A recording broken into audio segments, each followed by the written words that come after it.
who is now a farmer in Equatorial Guinea, will be kicked out of office, because in these societies they have spread fear. Fear is the most potent tool in the hands of African dictators. And cowardice is the Achilles heel of the citizenry. So I'm encouraging you not to be afraid. Don't be afraid for me. You should be afraid for the future if we don't do what we are doing now. This is the necessary sacrifice that was made by people like you and me that made it possible for you to live in this country for 29 years and probably nothing has ever scratched you before. In fact, when you complain about life here, it's usually complaining about the fact that it's too cold, or that your electricity is too much, or there's too much heat because you have to pay for it, right? I'm not in any way saying that there is no poverty. Of course, I've lived in America for 19 years. I know that there are a lot of poor Americans and that they have poverty in America. I know about police brutality. I know about racism. But our own case is worse than any of these things. Nigerians will prefer to go and die at the bottom of the Mediterranean Sea than to live in Nigeria. A lot of Nigerians prefer to go and live and die as a slave in Libya than to live in a free Nigeria. You can understand the gravity of our problem.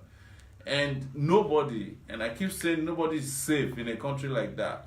You don't have to offend the government in Nigeria to die in an accident.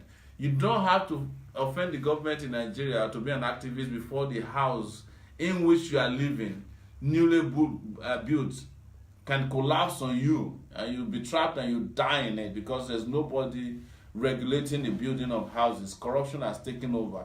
You don't have to offend the government to die of stray bullets. In fact, more people die in Nigeria for refusing to part with small money to the police than most activists who actually go and engage in protests. So you can imagine if all of us were protesting at once, we would get the country saved and freed from oppression than when we are doing so individually, thinking that by hiding away, by being cowards, we will become free. It's not possible. So the lawlessness we have had, the chaos we've had, is something we have to end in 2019. And I urge you, barrister, not to be discouraged because help is on the way.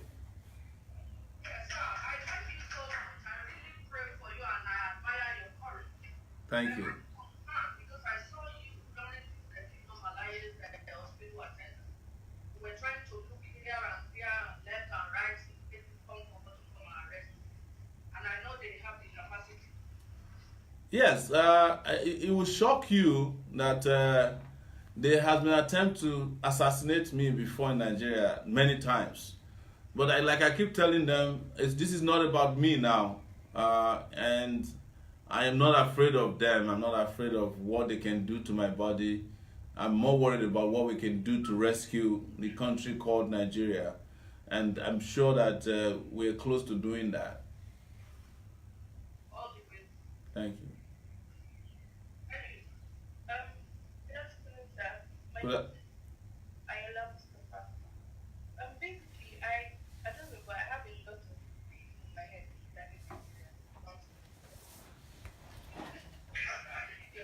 Can you repeat that? I didn't hear that.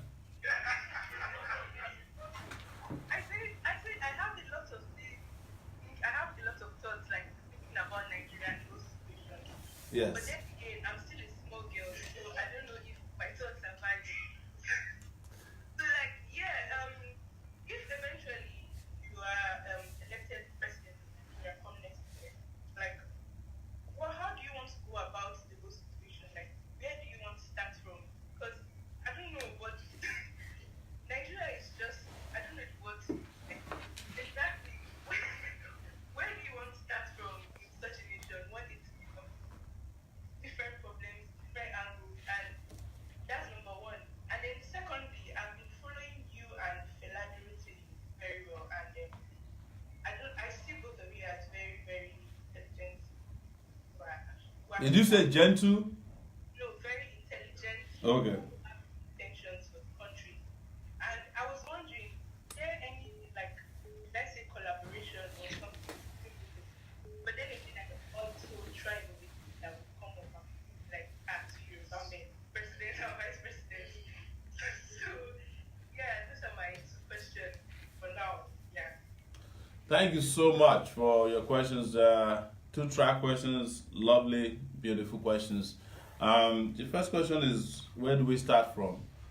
My answer is, the regular refrain. We start from somewhere, right? But we have 10 starting points to take Nigeria on a path of progress, peace, and prosperity. And posterity will not forgive us, and I'm using the word us, if we don't do it by starting from those levels. First, we have to do security. We have to secure that country at whatever it will take. We must stop the bloodletting in the country. We must stop criminals from controlling our lives, both violent and non-violent criminals. Like when I say violent criminals, you're talking about kidnapping, terrorism, armed robbery. Non-violent criminals are those ones who are engaging in, pen robbery, and other form of robbing of the national patrimony. Secondly, and I think it's very, very important, we have to declare a state of emergency in the power sector. We have to electrify Nigeria. If everything needs to stop first until we electrify Nigeria, that is, provide electricity, we have to do that. Because by putting electricity in Nigeria, by putting light in Nigeria, by lighting up Nigeria, we will have better security, we will have better economy. A lot of things will unleash itself on Nigeria, right? Thirdly, and I'm talking about starting points now, we have to provide infrastructure in Nigeria. There's no reason why anybody going from Lagos to Ibadan should be spending 4 hours instead of 45 minutes. It just doesn't make any sense. Or that you are going from Lagos to Port Harcourt and you have to spend a whole day or sometimes 2 days, or you're going from Lagos to Abuja, the nation's capital, you have to spend 10 hours instead of 4 hours. This also includes that we have to put plans in place to provide mass transit system for Nigeria. When I was told that we were going to Kent earlier today, the most appealing thing to me was that I'm going to get on a train. I love getting on trains, and they said it would take an hour, but eventually we couldn't make it. But now we are connected. Nigeria has to develop its infrastructure, right? And then we move from there to making deliberate efforts in providing employment for Nigerians. We have to provide employment, we have to develop our economy, but I think for you to even start to think about an economy that works for the Nigerian people, you have to provide infrastructure, you have to provide power, and you have to provide security, right? And then education is a mega important, because it is education that will then become the powerhouse for sustaining a progressive and prosperous Nigeria. All of you that are out there, some of you came from nowhere. Nowhere. But look at what you are doing with your lives. Some of you came from somewhere, but you are helping to actually organize other societies. You are helping them make do of whatever they have to provide the best services. Some of the best architects in the world are Nigerians. Doctors, Nigerians. Best writers, Nigerians. Everything that you can imagine, Nigerians are there, but elsewhere but Nigeria. So there has to be also a deliberate effort to bring back Nigerians who have left and who have lost hope, who have mentally seceded from Nigeria, to come back. Just like the barrister said, when you want to go to Nigeria, the first thing on your mind is, can I make it in and out alive? It's legitimate fear. And if you have that fear, most of the time you don't want to go there. There is something I talk about everywhere I go to speak in the diaspora. It is how we use Nigeria to scare our children. The only way you can get your children to behave is to tell them that you are taking them to Nigeria. And they will behave. Because Nigeria is such a country that is what I call, you can use it as a fear factor, just even for employees. If you have an international organization that has Nigerian branch, if you want to punish your employee, it is a way to just say, yeah, we are going to Nigeria. The employee knows that is another way of saying that we are firing you. Even diplomats, when they send them to Nigeria, they have to pay them special allowances, because Nigeria is seen as this bottomless pit where you go and nobody knows if you make it back or not. Places like Palestine has got better electricity than Nigeria. Nigeria and South Sudan are in the same spot in terms of per kilowatt consumption of electricity or availability of electricity. Whereas countries like Libya, Egypt are doing better. So Nigeria has oil, right? But Nigeria is the only oil producing country in the world that takes out its crude oil, sells it, and buys back from the people who are refining Nigeria's crude oil finished products. It's the only country in the world. It just don't make sense. Nigeria don't make sense as it is now. Nigeria is the only country in the world that the president goes to treat headache in London and then returns back home to a welcoming party. Or the son of the president falls off a bicycle, he's taken to Germany, and a Nigerian politician will put a billboard on the way to the airport welcoming the son of the president. I'm not making this up. There's something wrong with us, and I don't shy from saying it. But what I keep telling people is that whatever has been wrong with us is about to be right with us if we choose the right leaders, and we have an opportunity to do that in 2019.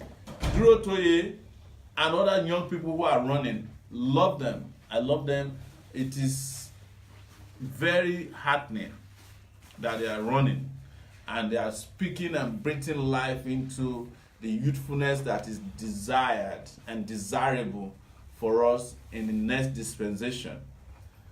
But I'm selling myself to you as Omoyele Sowore and nothing else, with 30 years of activism underneath my belt, consistency underneath my belt, courageous leadership, creativity, innovation, entrepreneurial spirit underneath my belt. That's all I can sell to you. And I hope that they can collaborate with us, or that we can come together. You see, something is very, very important that I should mention to those of you who are making the comparisons. I am not here to say that I'm the best. I can't be the best in a country that has 198 million people. But I worry about something regarding other candidates. I don't know that they can withstand the criminals and crooks in our country, because some of them have not had to deal with them before. Some of them have never been to jail before. Some of them have never been slapped before by police. Me, I have been slapped by police. I have been expelled from the university. I have fought the military. I have fought court gangs. I have fought all the corrupt governors in Nigeria. I've written about them. I've dared them. I've stood in courtrooms. I've helped to send some of them to jail. I've helped to recover money in Nigeria. I've fought all the witches and wizards in that place. So the other guys, I don't know if they can withstand pressure. I don't know, honestly, and I'm being honest. But I love them and I encourage them to keep pushing until one of us can rescue the country and reclaim Nigeria. That is my final answer.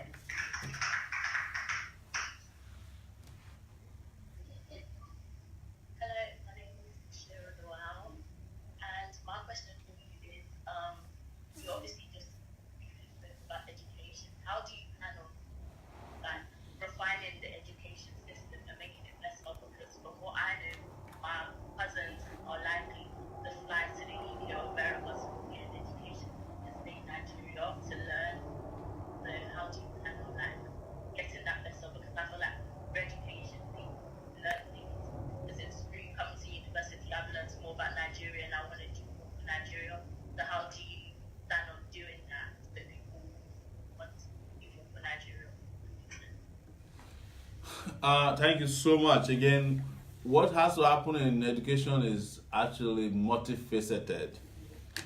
And I'm going to shock you guys a little bit with the fact that one of the things that needs to happen with Nigerian education is that we have to rebuild our curriculum. The curriculum in our education is the one that the British brought to us, and I'm speaking from London, so you understand that I'm looking us in the eye and saying to ourselves, our education is an education that is meant to train us to work for somebody as opposed to understand our environment. When I did geography and planning at the University of Lagos, I had more interest. Our professors had more interest in teaching us about the 5 American lakes than they taught us about lakes that are based in Nigeria. But that's just one thing. That's the philosophical part of what needs to happen with our education. The rest is economic and financial. We have to invest in education. We cannot continue the way we are now. And a lot of value orientation needs to happen in the education sector. Don't let me lie to you. There is nobody in Nigeria. Let me say 60% of our education in Nigeria now is based on fraud.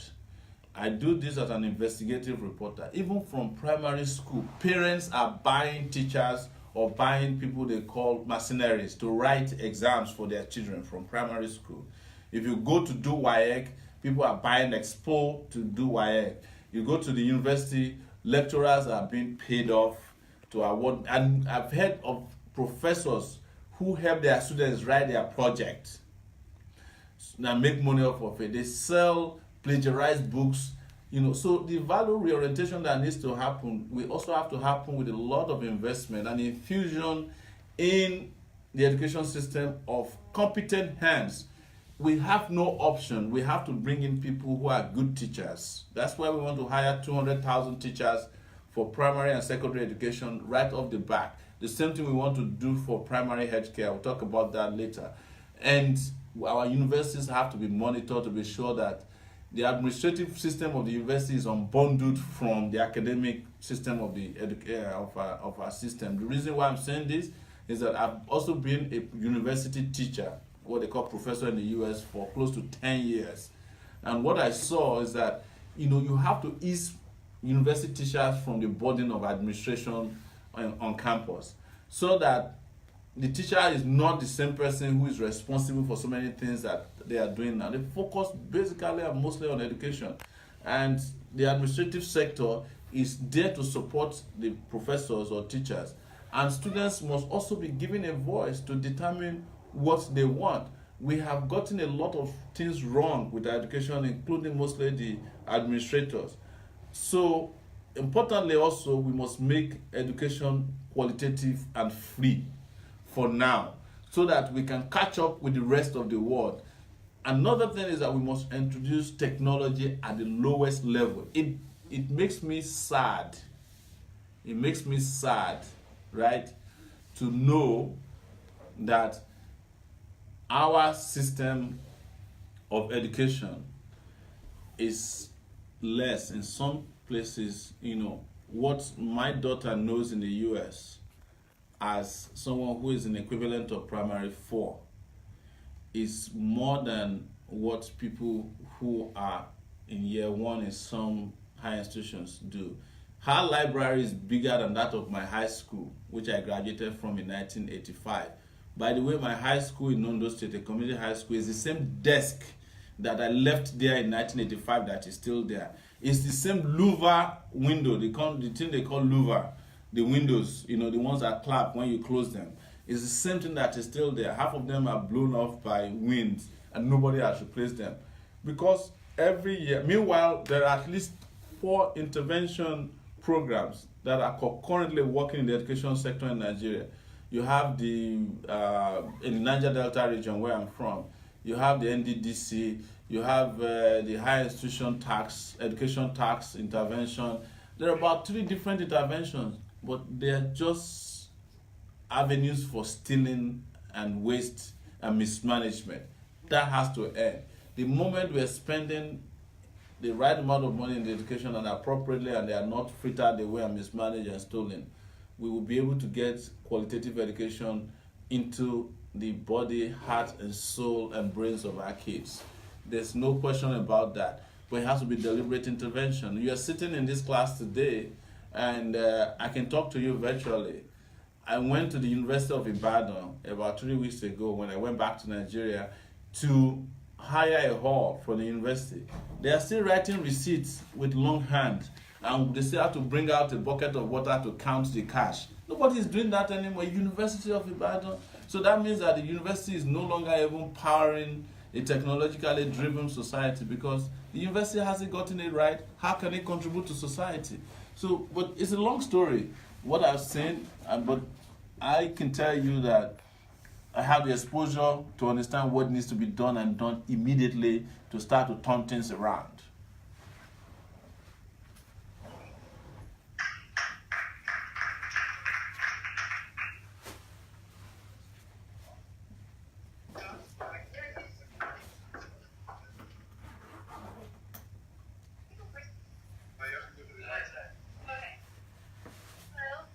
Yes. I'm from Canada, so unfortunately I can't. You're from Canada. Yes. You're welcome to Nigeria. Thank you. But I'm actually researching the tensions between counterterrorism and human rights protection in West Africa. So, what is your opinion on the current state of that? Can you repeat that, please? Can you repeat that, please? So the counterterrorism measures and the human rights protection. Yes. What is your opinion on the current state of it in Nigeria? Okay, so I have covered terrorism for close to 12 years, particularly covering Boko Haram, and I've also covered the Nigerian military from the angle of human rights. And it is nothing to write home about. I'll be the first to admit to it. Our military is not practicing what they should in terms of protecting rights. And what we get from the military intervention in fighting terrorism is actually emboldening terrorism. I'll tell you, for example, that majority of the terrorist activities that has afflicted Nigeria in the last few years were actually created by mistakes made which led to violations of human rights. What do you think caused the Niger Delta insurgency? It was the violation of rights, of the environment first, but most importantly, it was the sacrifice that was made. A human rights activist and playwright named Ken Saro-Wiwa was sacrificed to international oil companies. He was summarily tried in a kangaroo court, killed by hanging by the military, and that was what led to the insurgency in the Niger Delta region. We moved from there. When the civilian regime came, they went and bombed a village called Odi. All of you are aware of it. Violated the rights of the people there. Even with Boko Haram, it wasn't until when their leader was arrested and summarily killed in a police station that it took the turn it took now. And that's what Nigeria is paying for. You go to the southeast. The southeast were just lucky that he didn't turn ugly, because Nigeria, instead of resolving some of the issues that had to do with their grievances with the indigenous people of Biafra, they went and sent in soldiers to quell them. So before you knew it, it was going to become another major insurrection because of violations of human rights. And we have evidence of this. So the government of Nigeria has not done anything to protect the rights of its people. And as a result, whenever it sows the wild wind, as they call it, we harvest hurricanes from insurgency. And that counterterrorism measure has to change. We have to put at the heart of our counterterrorism measures the protection of human rights by our soldiers, our military officers, and police. And for someone like me, it's a cardinal thing, because I am actually a human rights activist and have worked assiduously to fight against torture. I've spoken extensively and traveled with Amnesty International in the US as a victim of torture. I'm a victim of torture myself, and I cannot lead a country where the violation of human rights or the practice of torture is acceptable. Both locally and internationally, I will be a voice against torture, even if it means that we will offend even some of the powerful nations of the world who think that they can use it as a cardinal position to fight terrorism. It's unacceptable. So, but we know these things. I would fully integrate, the practices of, the international best practices for human rights in the government by working with organizations like Amnesty International, of which I'm a member in the U.S., and to ensure that we have a country that have massive respect for human rights.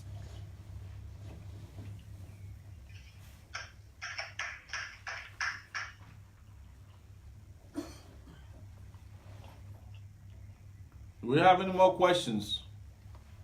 Yes. Okay, sir. My name is Sir Kadidamla. Next year, you spoke about your activism over the last 29 years, I think. And I really commend you for that. But what I really wanted to know is, really deep and being an activist and being in the president, you have to be more diplomatic and pass through a lot of procedures. So I was just really wondering, because even Buhari, when he was running for election, and he was saying, I'm going to tackle corruption and stuff like that, but he wasn't able to do that. I was going to ask, how would you bypass this? Not bypass, but get past this procedures and need to be diplomatic and all these problems that might occur in your fight for corruption. Yes, so you're asking if how I intend to bypass the problems that often confront leaders who promise to fight corruption. Yeah, basically. Because there are some difficulties because of the procedures, rule of law, and the rest of it. Exactly. Yes. So the first thing that we're doing is to ensure that we don't come to the presidency via the purchasing order that they do in Nigeria. What I mean by purchasing order is usually the cabal that are interested in perpetuating corruption in Nigeria will bond together, and they will give massive amount of money to the presidential candidate, and they will purchase the candidate, his form for him. You guys knew that President Buhari claimed that he didn't have money, but somehow he was able to get 27 million naira to purchase his form to contest for presidency in those days. Following that, it turned out that he collected a lot of money from very corrupt sources. And when he got to office, he just couldn't do away with them because he had gotten in bed with them, either directly or indirectly. So he had to protect their interests. Special interest is the name for it. It is the name for the game. And what we are doing is bypassing and disrupting that process by ensuring that all of our fundraising is transparent and open. And we are going out there to ensure that when this is done, we are left with no doubt that our coming to office is publicly funded by public-spirited individuals, not the cabal that is controlling the oil industry, not the cabal that is controlling in different kinds of black markets in the country, not the political cabal that is waiting to get contracts that they will not implement. So when you look at all the cabals, and I know all of them, having done reporting on Nigeria political system for more than 12 years, having fought the military, fought civilians, and fought all kinds of people, I know them. So as long as you are not in bed with them, you have no problem. What is hampering President Buhari's fight against corruption is that he is in bed and surrounded by corrupt people. And there's nothing he can do to wriggle himself out of it. If you combine that with his weakness and lack of capacity, and as we now know, illness, then you have nothing to fight. There's nobody to fight. When I'm elected into office, you will have an Energizer bunny in the presidential office who is not afraid to take on special interest. Because that's what I've been doing. That's been my career, my entire life.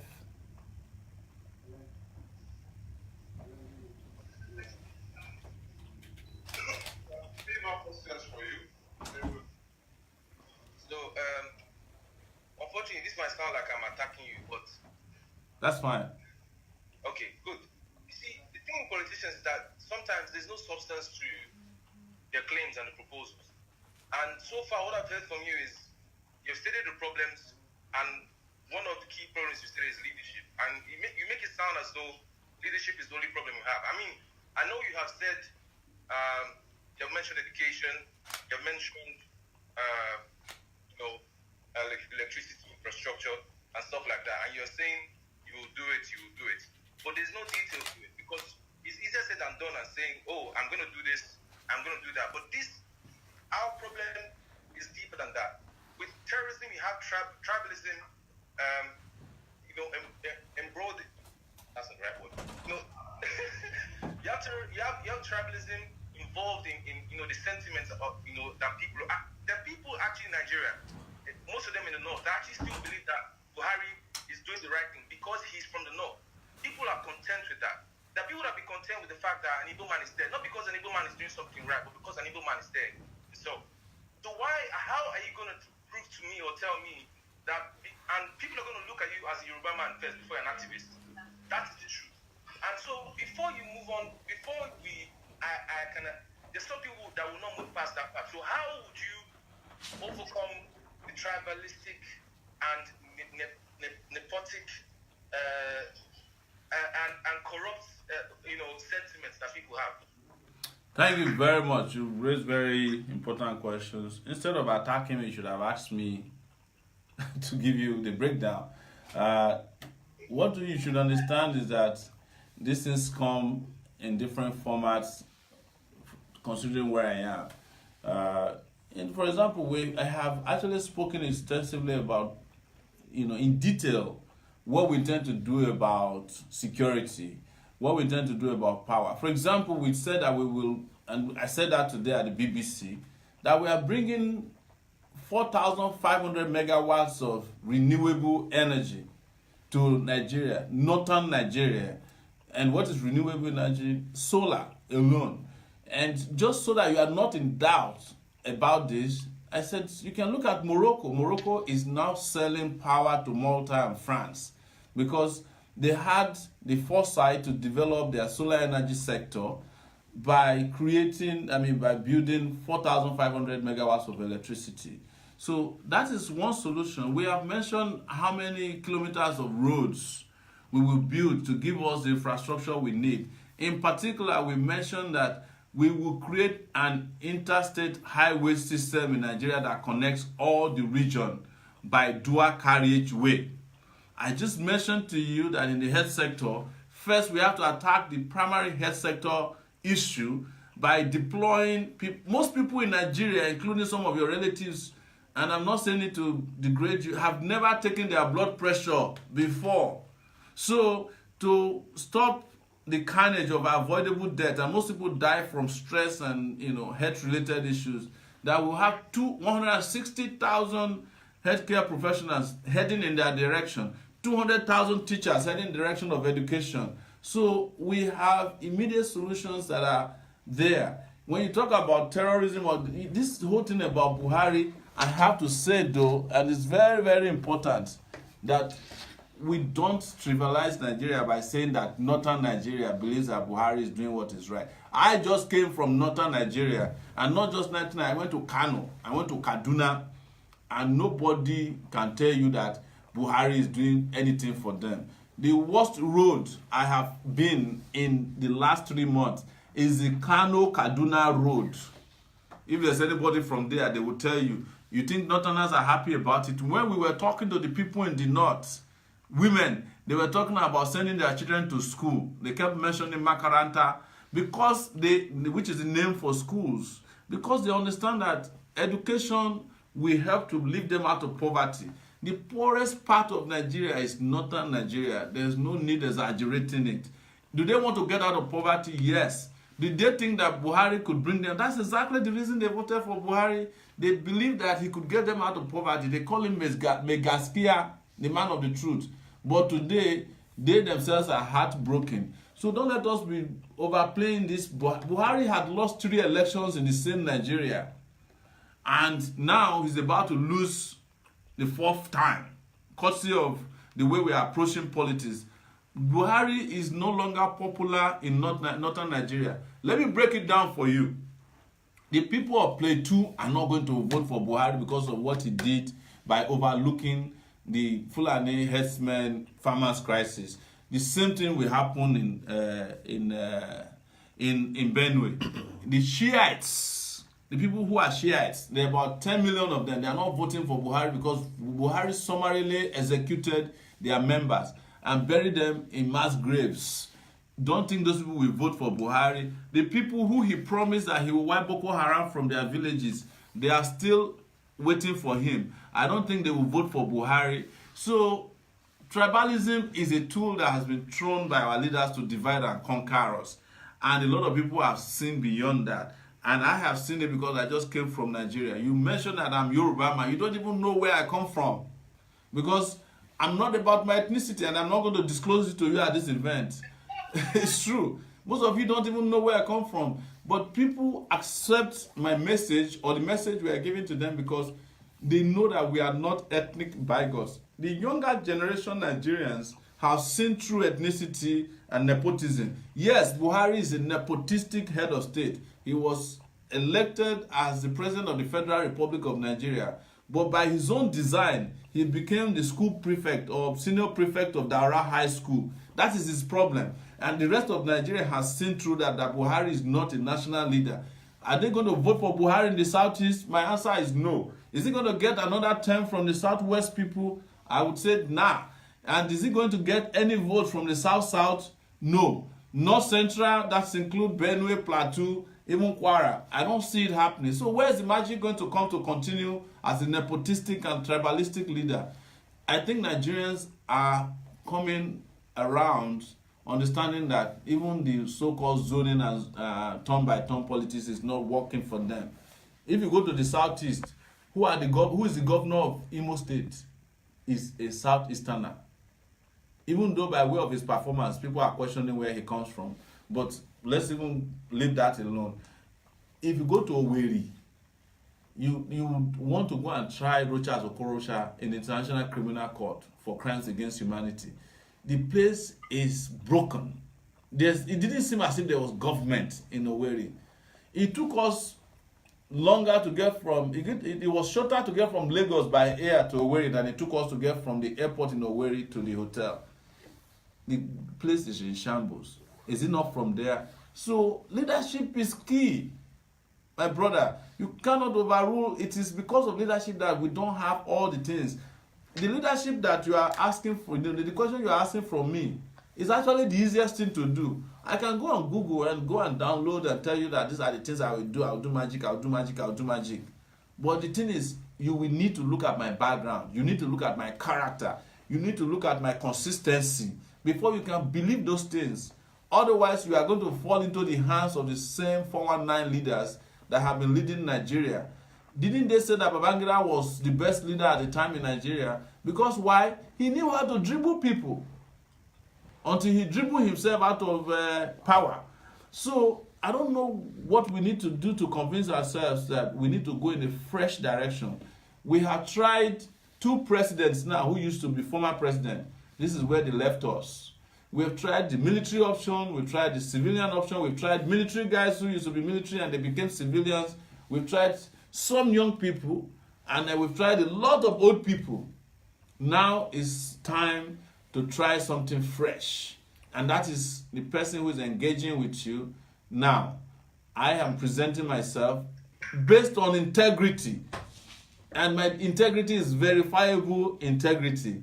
So you don't have to go too far to know that I'm the guy who used to do Sahara Reporters. I'm the guy who used to go to those meetings to challenge leaders. I'm the guy who used to bring out all the dossiers of the corrupt people. I'm the guy who used to lead all those protests that you talk about, including the one where we went and disrupted the minister's town hall meeting in New York in those days.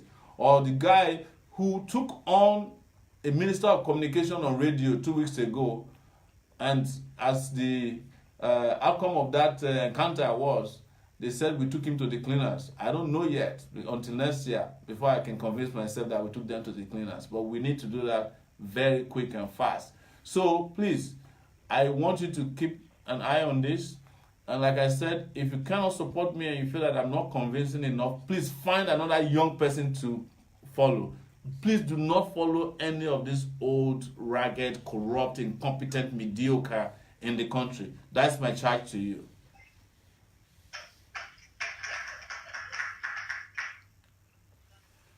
Yes. My name is Augustina, and I wanted to ask you. You said that you wanted to employ 200,000 teachers and 250,000 nurses. How are you going to pay them? Is it going to be monthly salary that you're going to give them? Because, for instance, I'm from Ghana, and our president was like, "Oh, I'm going to give you free SHS," which he did. But then there's no infrastructure for the students to live in. We have no tables, no chairs. So there is lack in other areas. So how are you going to cover all of this, and how are you going to pay your budget? Thank you, my sister from Ghana. Is it in Ghana the place where they would drill computer on the blackboard? Yes. You guys still got a long way to go. But that's on the lighter side. Honestly, I travel to Ghana frequently, and it's so sad to admit to you that if we can get Nigeria to where Ghana is today, a lot of Nigerians will return home like tomorrow. But what we are saying here is that even if you look at the Ghanaian economy, who do you think is running the Nigerian economy? It's Nigerian money. A lot of our rich people are there. We are the ones managing your telecommunication networks. We are the ones bringing money through your banks. Every bank in Nigeria has a Ghanaian corresponding bank. And we are doing well because we are not doing too well. So you guys better brace, because when we take all of our funds back from you, you might need to be a little bit more innovative in running your economy, because a lot of our monies are now running the Ghanaian economy. But here is what it is. The reason I mentioned that is that most of Nigeria's wealth is looted and taken outside of the country to develop other parts of the world. You should just go to Dubai and know how much we've invested there. Go to the property market here in the UK. If you know how much of Nigeria's money is been invested here, just between 2012 and 2015, when the last regime in Nigeria was kicked out, it has been revealed that over $2 billion, maybe about $1.5 billion of Nigeria's oil money had come to the property markets in the UK, or somehow passed through the UK banks. It's part of the problem. We punish our corrupt people, but the UK don't punish their corrupt banks and bankers and investment bankers, they call them. But that will be resolved when we have the right leadership in place. So corruption is one of the sources, one of the reasons why we can't pay our teachers. Do you know how much we pay our teachers? We pay our civil servants. We pay them 18,000 naira per month. That is the equivalent of $50 per month. Even your country, Ghana, is paying people more money than that per month. The minimum wage in Ghana is higher than that of Nigeria. But here is another factor, and I'm breaking it down to you, sister, is that 21% of Nigeria's civil servants are ghost workers, fake workers. They don't exist, and we pay them salaries. They just found 80,000 of such people within Nigeria police about 3 weeks ago. So by the time we purge ghost workers out of our civil service system, our wage bill will be reduced. And our plan is to pay Nigerian workers 100,000 naira per month. That is the minimum wage. And we have calculated that is a good starting living wage. We have to proceed from there very quickly. But the question is, what is also the tax rate in Nigeria? It's also lower than Ghana. Ghana's tax rate is about 16%. They're collecting about 60%. Nigeria is still at about 70%, miserable 70%, which means they are not collecting the taxes we deserve to be collecting to pay for social services. The same thing is happening with companies in Nigeria. Guinness, as I mentioned them, I'm not afraid to say it, they were owing us 5 billion naira last year. They only ended up paying 800 million. And the rest of the money, they do what they call paddy in Nigeria, or rub my back, I rub your back. If you can have a president that can help collect all the taxes, that generate revenue, and we plug all the leakages, you will have more than enough money to pay for the services. But there's the cash. If we stop all the leakages, we'll be saving $5 billion every year in Nigeria from corrupt people. And the number one corruption fighter that you can ever have is the person that is sitting in front of you via Skype today. I know how to stop all these guys from taking our monies out of the country. I know how to create the paper trail. And the moment we save $5 billion from corruption, we are only paying workers $1.5 billion if and when we increase the minimum wage to a living wage of 100,000. So we will still have $3.5 billion to play around with.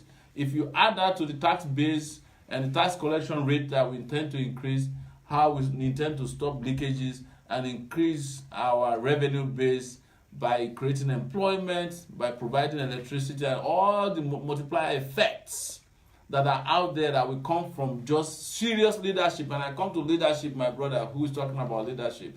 There's no reason why the Lagos-Ibadan highway should be fixed for over 20 years now. They have not been able to finish it. These are things that should be done in months. And the loss that you get from doing all this just costs you too much. Right now, nobody's talking about it, but we have started selling oil at $70 per barrel again. And hunger is still pervasive in Nigeria. Why? Because we're spending most of that money helping our president to take treatment in the UK, parking his jet for 170 days at 5,000 euros per night. These are unconscionable ways of spending money. And on top of that, we are funding greedy people. It is time to take that money and fund those who are in need of Nigeria's financial help. Thank you very much for that. Something happened many decades ago, at least 2 to 3 decades now it seems, although I may not be precise about that. I was in the University of Lagos then. Yes.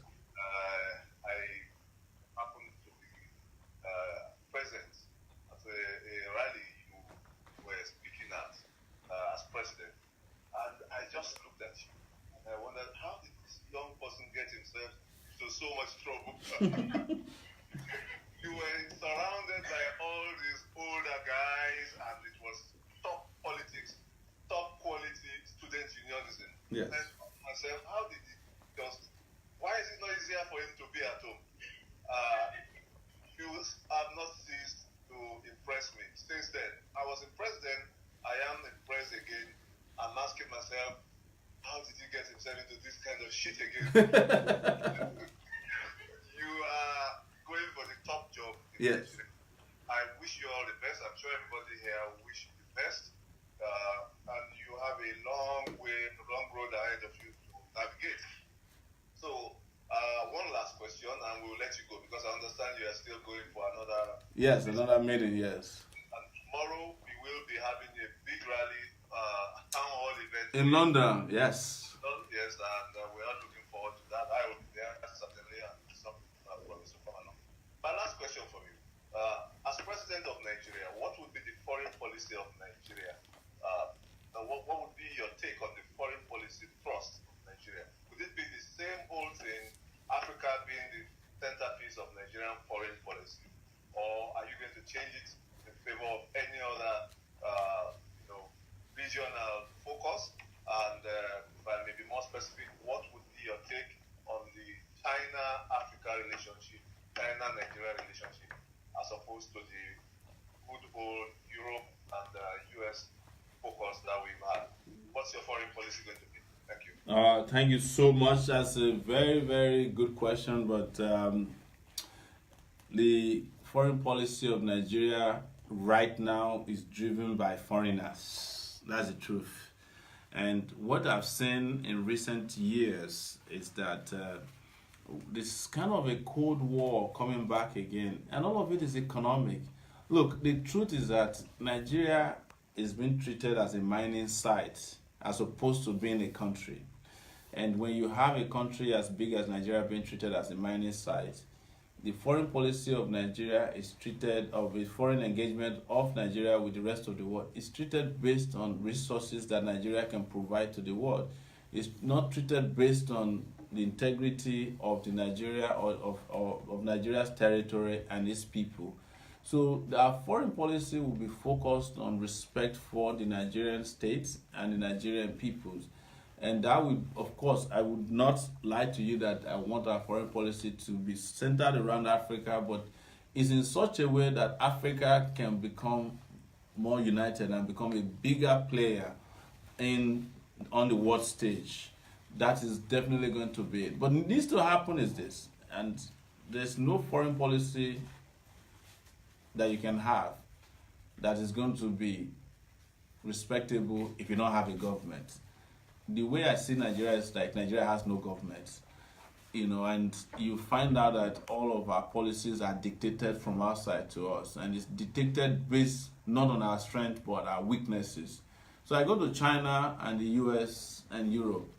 Again, it boils down to our resources. They want our resources, and then they dictate to us who we should follow. For example, US is very agitated about our relationship with China. China is happy that Nigeria is also providing its leeway. But how about we build our country to the point where people start coming to us and say, please help us, as opposed to this one that we are going to everybody to help us. The reason why China and Europe and US dominate our foreign policy so much is that they have to help us get everything we need. We don't produce anything. We are not respected.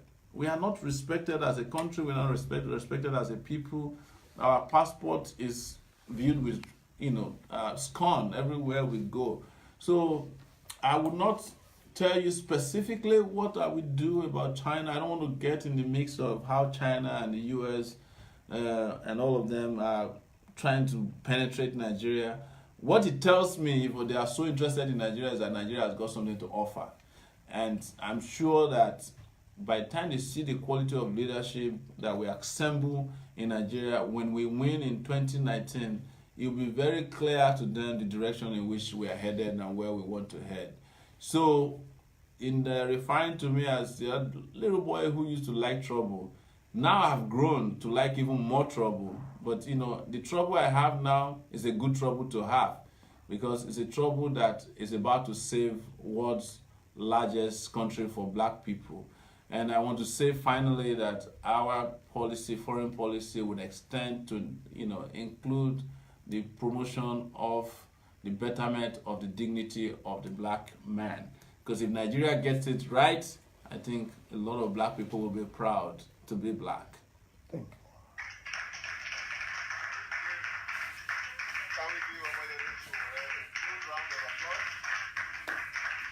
Thank you so much. Thank you so much. And I apologize once again for using this, but this is the future.